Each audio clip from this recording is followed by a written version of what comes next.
भगवान विष्णूचे महान भक्त असणाऱ्या प्रल्हादाला म्हणजे भक्त प्रल्हादाला मारणारे त्याचे स्वतःचे वडील जे हिरण्यकश्यपू होते, ते स्वतः राक्षस तर होतेच, परंतु त्यांनी प्रल्हादाला मारण्यामागचं कारण काय होतं किंवा हिरण्यकश्यपू नक्की कोण होता, तर या सर्व गोष्टीवर डिटेल व्हिडिओ मी आज तुमच्यासोबत शेअर करत आहे. व्हिडिओ अगदी छोटा आहे, त्यामुळे शेवटपर्यंत नक्की बघा.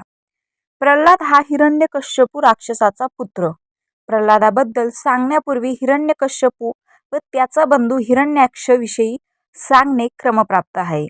हे दोघे बंधू देवांचे, विशेषतः विष्णूचे कट्टर शत्रू का होते? महाविष्णूने जय आणि विजय असे 2 द्वाररक्षक नेमले होते. त्या दोघांना वाटत होतं की आपण स्वर्गाचे द्वाररक्षक, शिवाय श्रीविष्णूंच्या खास मर्जीतले आहोत. या भावनेने ते अतिशय गर्विष्ठ बनले होते.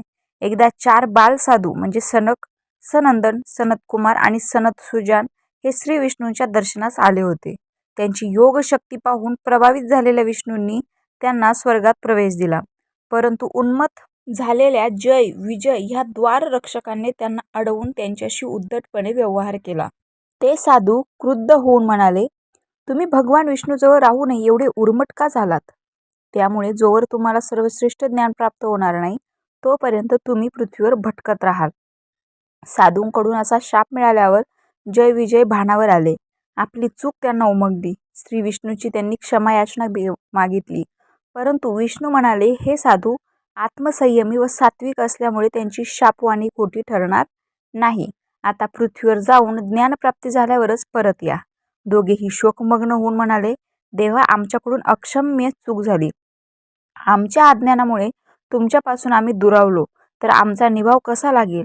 देवा, क्षमा करा, दूर नका हो लोटू. त्यांच्या कळकळीच्या विनंतीने विष्णुदेवांना दया आली आणि त्यावर विष्णू भगवान म्हणाले की माझ्या सहवासात येण्यासाठी 7 जन्म प्रतीक्षा करणार की 3 जन्म शत्रुत्व पत्करणार हे तुम्ही ठरवा. देवा, तुमचा 7 जन्म विरह सहन करण्यापेक्षा तुमच्या सानिध्यात लवकर यायचे तर शत्रुत्व पत्करण्यास तयार आहोत. तथास्तु. त्यानंतर जय विजय स्वर्गातून पृथ्वीवर हिरण्यकश्यप व हिरण्याक्ष रूपाने महाविष्णूचे शत्रू म्हणून जन्माला आले. नंतर त्रेतायुगात रावण व कुंभकर्ण म्हणून जन्माला आले. तेव्हा विष्णूचा अवतार रामाच्या हातून त्यांना मृत्यू आला. द्वापारयुगात ते शिशुपाल व दंतवक्राच्या रूपात प्रकटले. तेव्हा भगवान श्रीकृष्णाने त्यांना वधले आणि ह्याप्रमाणे दोघेही त्या साधूंच्या शापातून मुक्त झाले. ज्यावेळी हिरण्याक्ष व हिरण्यकश्यपूचा जन्म झाला, त्यावेळी सर्व देव भयभीत झाले. ही दोन्ही मुले अतिशय धिप्पाड व दष्टपुष्ट होती.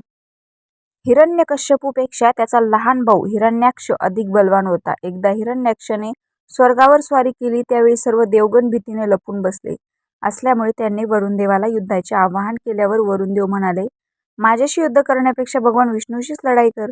हे ऐकून हिरण्याक्ष विष्णूंचा शोध घेऊ लागला.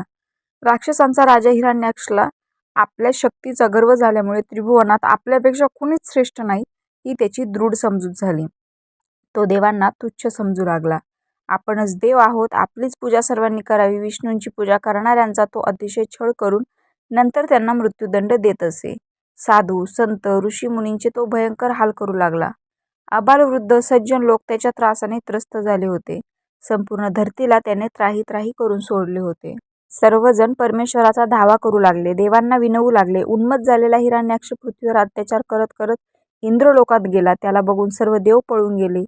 तो विष्णू लोकात गेला. त्यावेळी विष्णुदेव ध्यानस्थ बसलेले होते. त्यांचा ध्यानभंग करण्यासाठी त्यांना आवाहन देत तो म्हणाला, विष्णू, तू स्वतःला या विश्वाचा पालनहार समजतोस ना?